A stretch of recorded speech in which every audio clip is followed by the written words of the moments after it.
हे Korean जगह viewers, आज हम बात करने वाले हैं love like the Galaxy episode 12 की। So let's get started. यहाँ हुआ काउंटी के बाहर रिबेलियन लोगों को बेट बनाते हैं। अंदर से मजिस्ट्रेट देख रहा होता है। एक पर्सन बच्चे को पकड़कर हुआ काउंटी के बाहर कहता है, यहाँ आपके सभी रिश्तेदार हैं। अगर मजिस्ट्रेट ने सरेंडर नहीं किया या गेट नहीं खोला तो वो सभी को भयानक मौत दे देगा। वो उस बच्चे को मार देता है और उसकी मदर को भी मार देता है। मजिस्ट्रेट की आंखों में आंसू होते हैं। बाहर रिबेलियन पर्सन कहता है कि वो एक एक करके सभी को खत्म कर देगा और हंसता है। वो उसे लड़ने के लिए न्योता देता है। तभी मजिस्ट्रेट दुखी होता है और अंदर आ जाता है। सभी लोग उसे देखते हैं और उसको रिस्पेक्ट से बात करते हैं। तभी कोई कहता है कि गेट खोलने की कोई भी जरूरत नहीं है। मजिस्ट्रेट कहता है कि वो लोगों को मरते हुए नहीं देख सकता है, वो कायर नहीं है। अगर वो लोग कुछ भी करेंगे तो वो पीछे नहीं हटेगा। उसका बेटा मना करता है। मजिस्ट्रेट कहता है कि वो गेट के बाहर जाएगा, उसका ध्यान भटकाएगा। कोई भी बेस्ट सोल्जर मैजेस्टी को रिपोर्ट करने के लिए निकल जाएगा और उन्हें सारी सिचुएशन के बारे में बताएगा। वो जनरल लिंग के सपोर्ट को भी चाहता है। जैसे ही वो जाता है, सभी सोल्जर उसके साथ जाने के लिए कहते हैं। मजिस्ट्रेट उन सब की तारीफ करता है और कहता है, जब मैं बाहर जाऊं तो गेट को अच्छे से लॉक कर लेना। किसी भी कीमत पे गेट नहीं खुलना चाहिए। सभी सोल्जर मोटिवेट होते हैं और कहते हैं कि हम दुश्मनों से मरते दम तक लड़ेंगे। तभी गेट खुलता है। कुछ सोल्जर और मजिस्ट्रेट गेट के बाहर निकलते हैं। मजिस्ट्रेट की पोती रोती है और उनकी तरफ भागते हुए कहती है कि वापस आ जाओ। वो रोती है। यहाँ बाकी के सोल्जर्स गेट में कॉपर का लावा डालते हैं ताकि गेट ना खुले। यहाँ शाओ युआनी को बुरा सपना आता है। वो शाओशेंग को याद करती है। शिंग कॉन्ग और चेंग यांग उसे देखते हैं। शाओ युआनी कहती है कि वो बहुत थक गई है और सो गई थी। उसे सपना भी आ गया। चेंग यांग उसे रेस्ट करने के लिए कहती है और वो बचा हुआ सारा काम कंप्लीट कर लेगी। शाओ युआनी उसे अच्छा बताती है और कहती है कि शाओशेंग तो मुझे सिर्फ गुस्सा ही दिलाती है। चेंग यांग कहती है कि आपको शाओशेंग की चिंता है, सोते हुए भी आप उसके बारे में सोच रही थी। शाओ युआनी कहती है कि बहुत रात हो गई है, तुम आराम कर लो, बाकी के काम बाद में हो जाएंगे। चेंग यांग वहाँ से चली जाती है। शिंग कॉन्ग शाओ युआनी से कहती है कि जब आप जनरल के साथ वॉर में थी तब आप रिपोर्ट पढ़ते पढ़ते डेस्क पे ही सो जाती थी और शाओशेंग को याद करती थी। उसे एक्सपेक्ट नहीं था कि आप शाओशेंग के बारे में इतनी चिंता करोगे। वैसे भी पेरेंट्स तो अपने बच्चों की हमेशा चिंता करते हैं। शाओ युआनी कहती है कि उसे शाओशेंग की कोई चिंता नहीं है, बल्कि वो परेशानी बढ़ा नहीं दे, उसे उसकी चिंता है। शिंग कॉन्ग हंसती है और कहती है कि हम दोनों ही हैं यहाँ पर। अगर आपको उसकी चिंता है तो कह क्यों नहीं देती हो? शाओ युआनी कहती है कि अगर उसे चिंता है भी तो वो क्या कर सकती है। वो कहती है कि चिंग फैमिली गरीब है, ऐसा शाओशेंग को लगता है।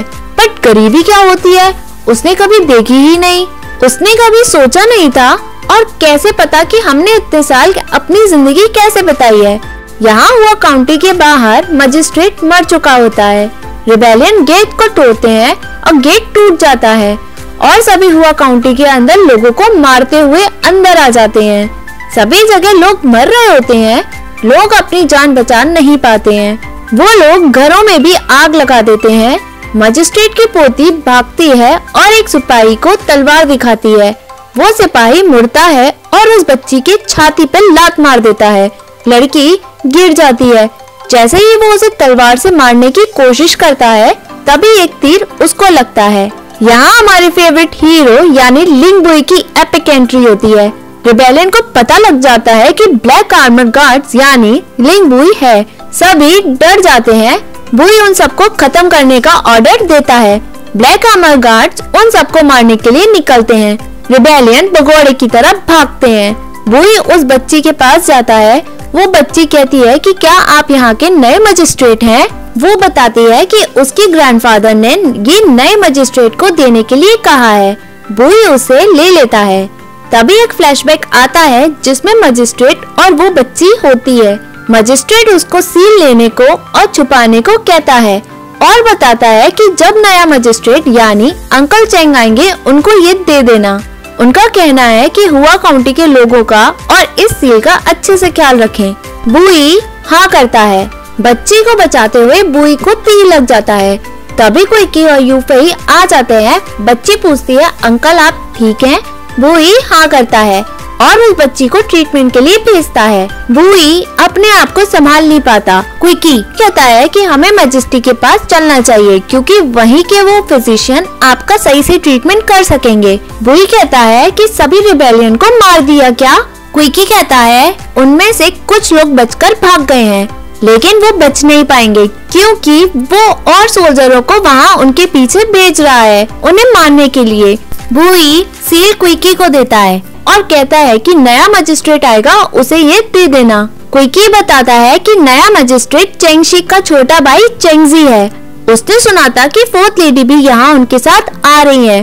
बुई शॉक में आ जाता है और कहता है कौन? क्विकी बताता है फोर्थ लेडी चेंग यानी चेन शाओशेंग। वो बताता है कि चेंगजी बहुत पहले ही यहाँ के लिए निकल चुके हैं, उन्हें यहाँ तो कल आ जाना था। रिबेलियन ने कहीं उनके साथ। बुई गुस्से में आता है और तलवार लेकर अपने शरीर से तीर को काटता है और शाओशेंग को बचाने के लिए निकलता है।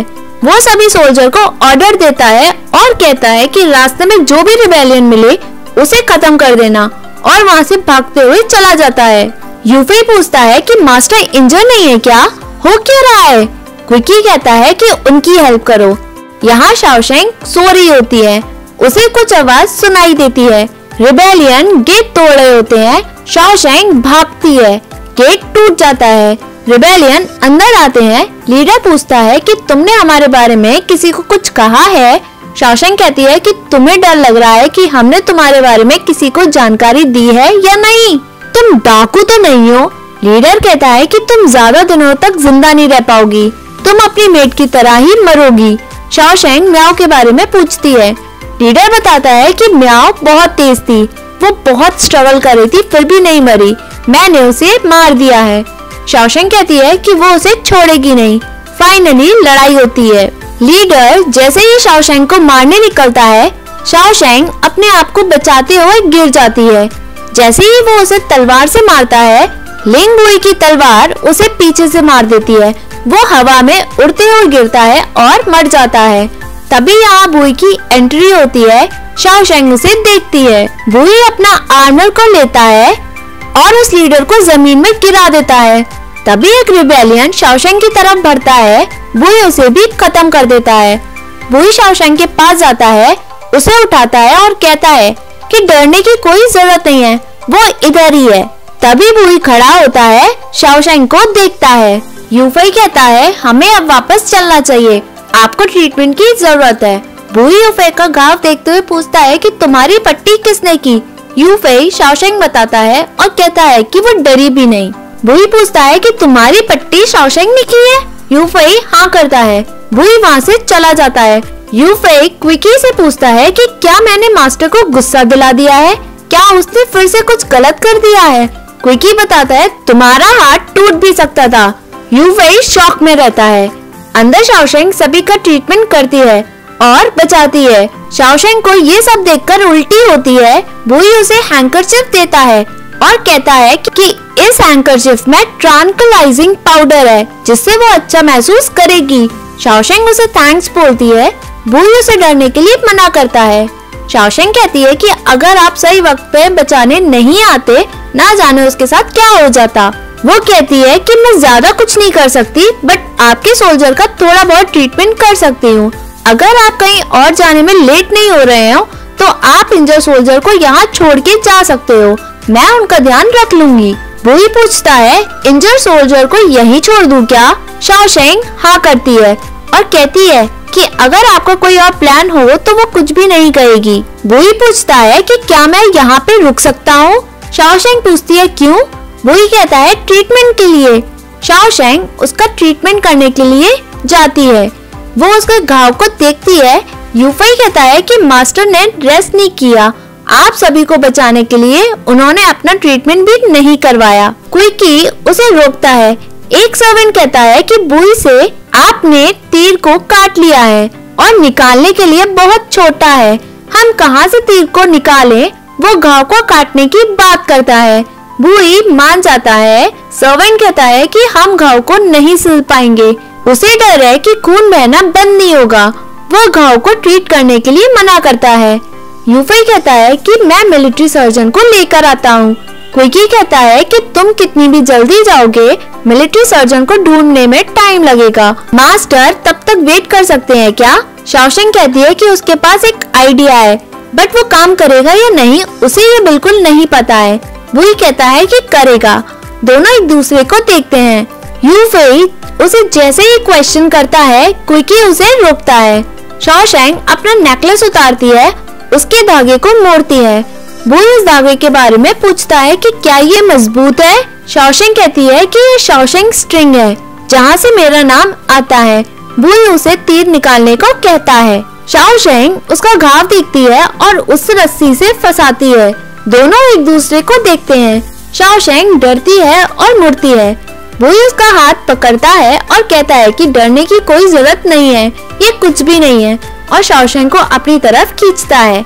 शाओशेंग उसका तीर निकालने की कोशिश करती है।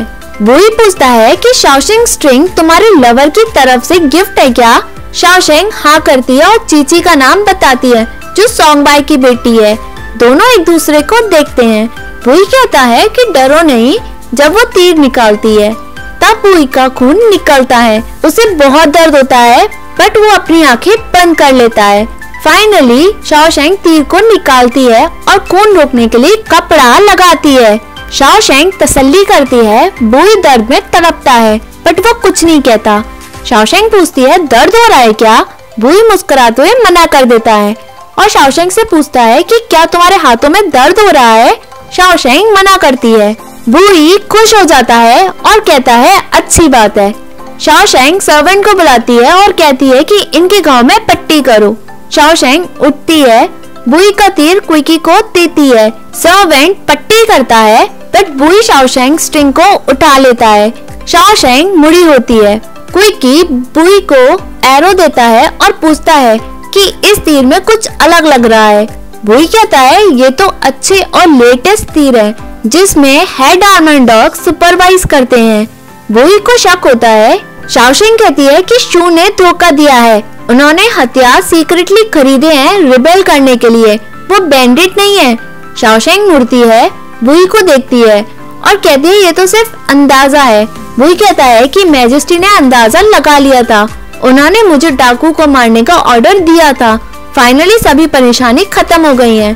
शाओशेंग पूछती है कि अब आप आगे क्या करोगे उन रिबेलियन का? यहाँ सभी रिबेलियन के पास जाते हैं। वही पूछता है ये सभी अभी तक जिंदा क्यों हैं? क्विकी बताता है कि इन सभी ने बच्चों औरतों को मारा है। जब हमारी बराबरी नहीं कर पाए तो इन्होंने हमारे सामने सरेंडर कर दिया। वही कहता है कि रिबेल करोगे तो जरूर मरोगे, या फिर तुम्हारे यहाँ से बाहर निकाल दिया जाए, डिसाइड करो। एक पर्सन बताता है कि कुछ टाइम पहले हमें ऑर्डिनेंस बेचा गया है। वही तीर को फेंकते हुए पूछता है किसने ऑर्डिनेंस बेचा? वो पर्सन मना करता है, उसे कोई जानकारी नहीं है। वही उन सभी को मारने के लिए कहता है। पर्सन कहता है कि हमने जानबूझकर कुछ भी नहीं किया है, ये सब हमें जबरदस्ती करवाया गया है। शाओशेंग कहती है ये सब झूठ है, तुम सभी लालची हो, तुम्हें वही मिलेगा जिसके तुम हकदार हो। लाचार और बेबस बनने की कोई जरूरत नहीं है। क्विकी कहता है सरेंडर लोगों को मारना सही नहीं है। शाओशेंग कहती है कि मैं इन सभी को मारूंगी, क्योंकि इन सभी ने मुझे सरेंडर नहीं किया है, इससे अब कोई फर्क नहीं पड़ता है, मैं ही इन्हें मार दूंगी, इन्होंने मेरी म्याऊ को मारा है। यूफई कहता है कि हम म्याऊ की बॉडी ले आएंगे। शाओशेंग कहती है कि तुम लोग इंसान कहलाने लायक हो ही नहीं, तुम सभी एक जानवर हो, तुम्हें जानवरों की तरह मरना चाहिए। पर्सन कहता है कि मार के दिखाओ हमें, हम भूत बनकर तुम्हें नहीं छोड़ेंगे। वही शाओशेंग को पीछे करता है और उन्हें मारने का ऑर्डर देता है। शाओशेंग उनके पीछे जाती है। वही उन्हें रोकता है और रुकने के लिए कहता है। वही कहता है कि तुम्हें वो सब चीजें नहीं देखनी चाहिए, नहीं तो बाद में तुम्हें बुरे सपने आएंगे। शाओशेंग मना करती है और कहती है मुझे ये सब देखना है कि वो जानवर कैसे मरते हैं। वही उसे जाने से दोबारा रोकता है और कहता है कि इसमें तुम्हारी कोई गलती नहीं है कि वो म्याऊ को ले गए, तुम प्रिपेयर नहीं थी, इसलिए तुमने जो कुछ भी किया सही किया। शाओशैंग की आंखों में आंसू होते हैं। वो उसे ट्रैंक्विलाइजिंग सूप पीने के लिए कहता है सोने से पहले, और बुई वहाँ से चला जाता है। शाओशैंग छुपते हुए उन्हें देखती है। बुई उन सभी को मारता है। शाओशैंग देख के बैठ जाती है। बुई को एकदम से आवाज आती है। वो पूछता है कौन? शाओशैंग उसकी तलवार देखती है। बुई उस तलवार को पीछे करता है और कहता है कि मैंने तुम्हें यहाँ आने के लिए मना किया था। यहाँ सभी की बॉडी जलाते हैं। शाओशैंग उन सभी को देखती है। बुई वहाँ से जब जाता है तब वो और शाओशैंग एक दूसरे को देखते हैं। फाइनली बुई वहाँ से चला जाता है। शाओशैंग अंदर आती है। शिनुआ कैरेज में चढ़ती है। तभी लुयाओ और चेंगजी वहाँ पहुँचते हैं। चेंगजी भागते हुए शाओशैंग के पास आता है और पूछता है कि तुम ठीक हो? वो थर्ड आंट के बारे में पूछता है। शाओशैंग इशारा करती है। चेंगजी शिनुआ के पास चला जाता है। फाइनली लुयाओ शाओशैंग के पास आता है और उसका हाथ पकड़ते हुए पूछता है कि तुम ठीक हो? वो उससे माफी मांगता है और कहता है कि आगे से फ्यूचर में वो कुछ भी हो वो उसे छोड़ के नहीं जाएगा। अंदर चेंगजी शिनुआ को बताता है कि लुयाओ बहुत कमजोर है। वो शॉक के मारे बार बार बेहोश हो गया था 3 बार। अच्छी बात थी कि मैं शांत था। शाओशैंग ये सब सुनती है और लुयाओ की तरफ देखती है। शाओशैंग लुयाओ से पूछती है कि मैंने तुम्हें मदद लाने के लिए भेजा था, इतना टाइम कैसे लग गया? शाओशैंग जाती है। लुयाओ बताता है तुम नाराज मत होना। वो बताता है कि चेंगजी बार बार बेहोश हो गए थे। फ्लैशबैक आता है जिसमें लुयाओ चेंगजी के पास जाता है और उसे बताता है कि शाओशैंग और मैडम पर हमला हुआ है। चेंगजी कहता है कि तुम भागकर यहाँ आ गए हो, चलो हम उन्हें बचाने चलते हैं। चेंगजी वहाँ जाते ही बेहोश हो जाता है और गिर जाता है। वो सभी अटैक वाली जगह पहुँचते हैं। चेंगजी दोबारा बेहोश हो जाता है देखकर। जहाँ उन्होंने सामान छोड़ा था चेंगजी वहाँ पहुँचता है और सामान देखते ही तीसरी बार भी बेहोश हो जाता है। शाओशैंग लुयाओ से कहती है तुम पूरे रास्ते हमें ढूंढ रहे थे। लुयाओ कहता है कि हम तुम्हें दिन और रात ढूंढ रहे थे। शाओशैंग कहती है कि तुम्हें डाकू नहीं मिले क्या? लुयाओ कहता है कि डाकू तुम्हारे पीछे थे इसलिए वो लोग सेफ थे। शाओशैंग को बहुत अजीब लगता है। वो कहती है कि वो सभी हमारे पीछे थे पर तुम लोगों को वो हर्ट भी नहीं कर पाए। भगवान ने बहुत ज्यादा भेदभाव किया है। लुयाओ मना करता है और कहता है कि भगवान ने तुम्हें बचाया है। तुम जनरल लिंग से मिली हो, उन्होंने तुम्हारी सेफ्टी के लिए ब्लैक आर्मर्ड गार्ड्स को यहाँ छोड़ा है। वो अच्छे इंसान है। शाओशैंग गार्ड्स को देखती है। बुई रास्ते में रुकता है।